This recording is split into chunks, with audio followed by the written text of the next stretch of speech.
morning, and thank you so much for joining us today. My name is Tamia Strayhorn. I serve as one of the health educators here at the Caldwell County Health Department, and today we'll be talking about the flu. And I'm joined with Bree Flanagan. She also serves as the health educator at the Caldwell County Health Department, and she also serves as our preparedness coordinator. Okay, so we'll go ahead and get started with our first question. So, Bree, what exactly is the flu? The flu is a contagious respiratory illness that comes from contracting the influenza virus. The virus can infect the nose, throat, and sometimes the lungs, and it can cause mild to severe illness, and in some cases, it can lead to death. Oh, wow. Yeah. And how exactly is it spread? So primarily from droplets when people cough, sneeze, or even talk. And I know this is a little bit gross, but those droplets can get into the mouths and the noses of people who are near them. You can also get it indirectly. So if you touch an infected object or surface and then you start touching your face, particularly like your mouth, nose, and your eyes, then you can get it from that as well. Okay. And what are some early indicators or symptoms to watch out for? So the main symptoms to watch out for are fever and chills, sore throat, muscle and body aches, a cough, headaches, and a runny or stuffy nose or fatigue. And some people can experience vomiting or diarrhea, but that's more common in children than in adults. Okay. And what time of year are people most likely to get the flu? So typically when it's colder, so during the summer, the high heat kind of helps fight the flu. It weakens the virus and keeps it from spreading.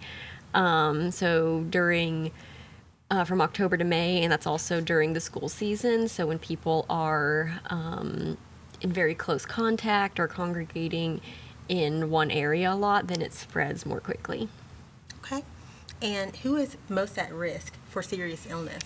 So some of the vulnerable populations for serious illness from the flu include infants and young children, pregnant women, adults over 65, people with weakened immune systems, or existing conditions such as cancer, diabetes, or heart disease.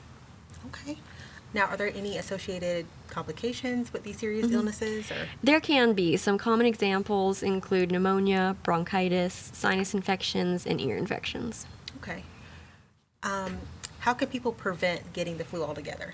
So a great way is getting your flu vaccine. Now, I know some people say that they still get the flu even if they've been vaccinated, and that can happen. But being vaccinated, it still reduces your risk of serious illness, or it helps you fight it more because your body has already started building up those defense mechanisms. Some other great ways to prevent getting it are, avoiding people who are sick, staying home if you're sick, cover your coughs and sneezes, avoid touching your face, and wash your hands regularly. Yeah, okay. And what prevention does the health department offer? So our flu vaccines are available now. We have a regular dose, which is for people ages 6 months to 64 years. And we have a high dose, which is for people age 65 and older. We do accept both Medicaid and insurance, but if you're uninsured, the out-of-pocket cost for the regular dose is $40, and the out-of-pocket cost for the high dose is $75. So you can come to the health department to get those, or you can wait for our annual flu drive. We will be having that on October 9th from 4 p.m. to 6 p.m. in the health department parking lot. Awesome. Thank you so much, Bree. A wealth of information. Yes. A wealth of information. Again, thank you so much for being with me today.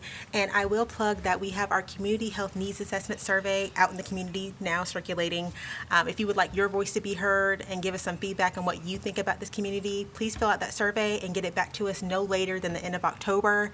But other than that, thank you so much. Yeah, thank you. And have a great rest of your day.